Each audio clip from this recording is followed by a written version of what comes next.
손흥민이 메디슨에게 평생 잊지 못할 선물을 선사할 것이라는 의견이 나오고 있습니다. 메디슨은 토트넘에 오자마자 이러한 손흥민의 기적을 눈치챈 것 같다는 말도 나오고 있는데요.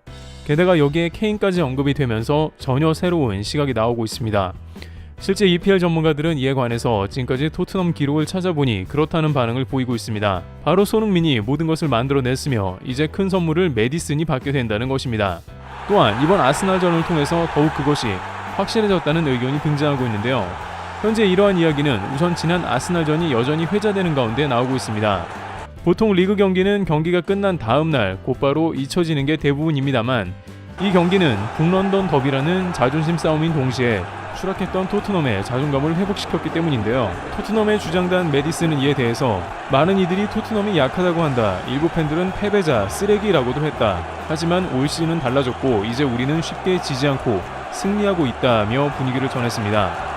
아스날은 작년에 거의 우승할 뻔할 정도였고 올 시즌도 여전히 막강함을 보이고 있습니다만 토트넘이 이런 아스날을 상대로 원정에서 비겼다는 것이 계속 회자되고 있는 상황입니다. 또한 토트넘 팬들은 이러한 변화가 예전의 콘테 시절에는 못 느낀 신선함이라고 하는데요. 영국 매체 더 부트룸에 따르면 토트넘 내부에서조차 손흥민이 주장이 된 것에 놀랐다고 합니다. 많은 이들은 손흥민이 성격이 좋다 했으며 인싸 기질이 다분하다고 이야기하며 에메르송은 손흥민은 브라질 사람처럼 장난기 가득하며 그는 늘 우리를 챙겨주고 따뜻하다 라고 인터뷰했으니 구단 내부적으로도 그렇게 판단할 것 같습니다만 사실은 토트넘 내부적으로 손흥민은 매우 조용한 인물이었다는 것입니다. 손흥민은 수년간 리더십 그룹에 속해 있지도 않았으며 목소리를 크게 내지도 않았습니다. 겸손히 묵묵히 자신의 할 일만을 하면서도 동료들과는 사이좋게 지냈던 선수였던 것이죠. 하지만 막상 손흥민이 주장이 되자 그 누구보다 주장답게 행동했고 즐기는 모습에 당황했다는 겁니다.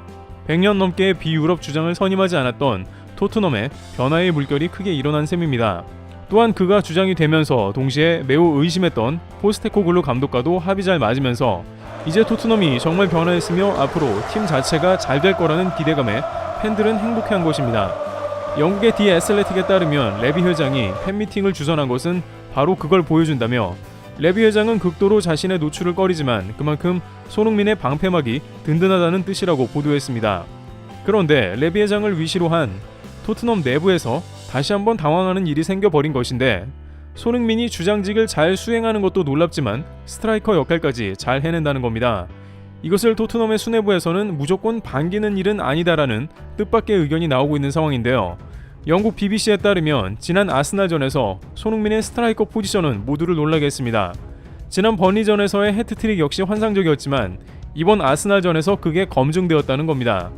번리전은 다소 약팀이라는 점을 감안해야 하지만 아스날은 올 시즌도 최고 수준의 팀인데 이 거친 경기에서 오직 손흥민만 필드골로 2골을 넣었기 때문이죠. BBC 전문가 패널들은 지금까지 손흥민이 윙어로서 매우 뛰어난 모습을 보이고 있었지만 이제는 손흥민이 스트라이커로서도 전혀 손색 없으며 최고 수준임을 보여주고 있다고 말했습니다. 그런데 이것이 의미하는 바는 엄청난데 마치 오타니의 이도리와 같은 이중적 능력을 뜻합니다. 윙어와 스트라이커를 동시에 완벽하게 소화하는 공격수는 전 세계에서 몇 찾기가 어렵다는 겁니다. 케인의 경우 전형적인 스트라이커 포지션이었으나 손흥민은 그동안 한정적인 탑 포지션이었습니다.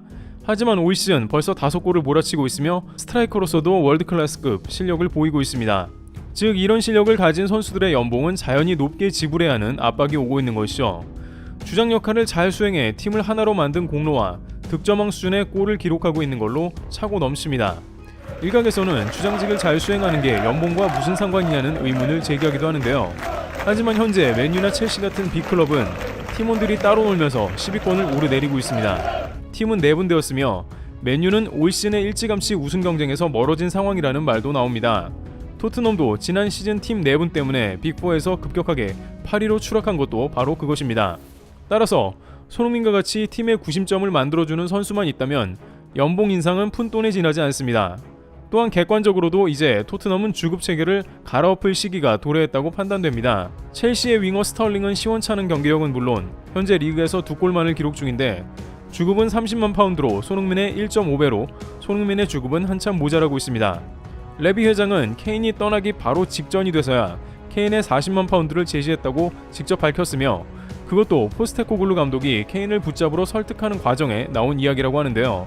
즉 그만큼 토트넘의 주급 체계는 짜게 운영되고 이것을 유지하려는 관성이 있었고, 손흥민에게도 주급 동결 수준으로 1년 옵션 재계약을 하려는 꼼수를 보이고 있었지만, 이제는 레전드 대우를 받지 못한다면 더 이상 팀에 남아있을 이유가 없는 상황인 것이죠. 복수의 매체는 이런 손흥민의 능력을 여전히 눈여겨보는 B클럽이 있기 때문에 토트넘은 1년 옵션이 아닌 재계약을 빠르게 추진할 가능성이 크다는 의견을 제시하고 있습니다. 그런데 여기서 매우 놀라운 점은 바로 손흥민의 또 다른 숨겨진 능력이 있다는 것이었습니다.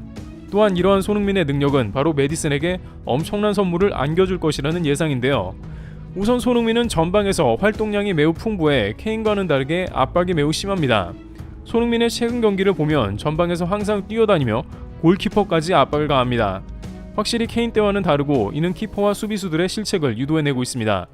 아스날의 두 번째 골 역시 손흥민의 평소 압박과 메디슨의 협공 플레이로 이뤄진 작품입니다. 이런 활동량으로 전방에서 압박까지 잘함으로 최근 토트넘은 역습의 기회를 잡고 있다는 것이죠.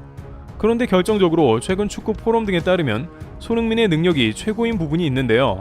하나는 잘 알려져 있듯이 손흥민의 골 결정력, XG 값이 매우 좋다는 점인데, 바로 이것이 의미하는 바는 손흥민에게 패스하는 누군가는 어시스트를 기록하기 쉽다는 겁니다. 실제 바로 이 부분에서 토트넘의 손흥민 관련 놀라운 통계가 다시 회자되고 있는 것인데요. 손흥민의 20-21 시즌을 보면 케인은 도움을 14개를 기록하면서 어시스트 왕이 된 적이 있습니다. 득점 왕은 골든 부츠를 받는데 어시스트 왕은 플레이메이커 상을 받게 되는데요. 바로 여기서 놀라운 점은 케인의 어시스트 기대 XA 값은 풋몹 기준 3.6이라는 겁니다. 3.6은 그리 높지 않은 수준이며 평범한 건데요. 즉 90분간 어시스트 3.6의 수준이지만 케인은 플레이메이커 상을 받았다는 겁니다. 왜 이렇게 많이 어시스트 했을까 싶은데 이는 바로 손흥민 때문이라는 겁니다.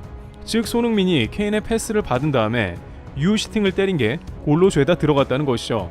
손흥민은 골을 넣을 때만 슛을 쏜다는 말이 있을 정도로 XG 값이 전세계 최고 수준입니다. 결국 이처럼 피니시가 좋은 동료가 있으면 어시스트는 훨씬 쉽게 쌓는다는 겁니다. 손흥민과 해당 트로피를 같이 들고 찍은 이유는 케인 스스로가 그걸 알고 있기 때문일 것인데요. 물론 케인의 패스는 훌륭한 면도 있지만 XA 3.6의 수치에 비해 과도한 상임은 분명합니다. 2위인 페르난데스의 경우 XA 값이 9.7이나 되지만 실제로는 12개를 했으니 동료들이 못 넣어준 것이고, 3위였던 더 브라이너의 경우 6.5개였지만 실제로는 10개를 기록했음을 보여줍니다. 페르난데스와 브라이너는 손흥민만한 동료의 피니시가 없었다는 이야기입니다. 반대로 누군가 손흥민의 파트너가 되어 패스만 잘해준다면 도움왕도 노려볼 수 있다는 것이죠. 따라서 올 시즌 메디슨은 이러한 면에서 손흥민으로부터 큰 선물을 받을 수 있습니다. 토트넘 1년차에 플레이메이커 상을 받는다면 메디슨의 주가는 천정부지로 뛰어오를 것입니다. 실제 아스날전에서 메디슨에게 패스받은 손흥민은 유효 슈팅 2개를 모두 골로 연결시켰고, 메디슨은 도움 4개로 프리미어리그 1위를 기록 중이라 순항 중인 상황입니다. 메디슨은 또 도움왕이 되는 방식을 이미 깨달았다는 듯 다음과 같이 말했는데요. 그는 인터뷰 도중에 공만 잡으면 손흥민을 찾는다며 플레이메이커 상을 받는 공식을 알아낸 듯합니다. 이렇게 되면 자신의 인지도와 연봉이 상승하기에 실제 손흥민으로부터 큰 걸 받게 되는 셈입니다.